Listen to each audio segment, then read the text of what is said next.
তাশরিফ খান, অনেকেই চিনেন তাকে। তিনি দেশের জনপ্রিয় একজন সঙ্গীত শিল্পী, গান নিয়েই ব্যস্ত থাকেন তিনি। তবে এবার স্বাভাবিক জীবনযাপন বাধাগ্রস্ত হচ্ছে তার। সামাজিক যোগাযোগ মাধ্যমে নিজেই জানালেন সে কথা। 14 জুন শুক্রবার তাশরিফ ফেসবুক পোস্ট করে জানান অসুস্থ আছেন তিনি। তাশরিফ বলেন, আমার ডান চোখের ভেতর দিকে টিউমার ধরা পড়েছে, আমার জন্য দোয়া করবেন।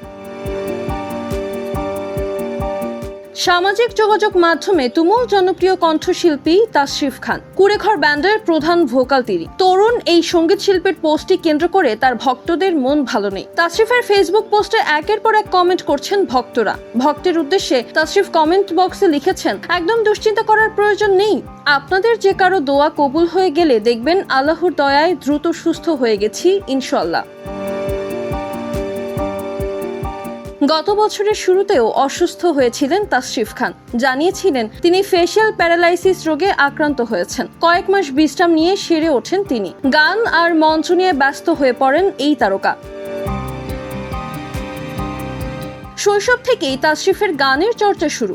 যদিও শৈশবে তিনি খুব লাজুক ছিলেন, অন্যের সামনে গান করতে লজ্জা পেতেন। তিনি একদিন নিথুয়া পাথারে শিরোনামে একটি গান মুঠোফোনে রেকর্ড করেন। ভয়ে ভয়ে ফেসবুকে গানটি পোস্ট করেন। সেই গানে 90 জন ইতিবাচক মন্তব্য করেন। সেদিনই তার মনে হয়েছিল তিনি গান করলে 90% না হলেও 50% মানুষ তো তার গান পছন্দ করবেন। এই আত্মবিশ্বাসী তাকে গানে ক্যারিয়ার করতে সহায়তা করে।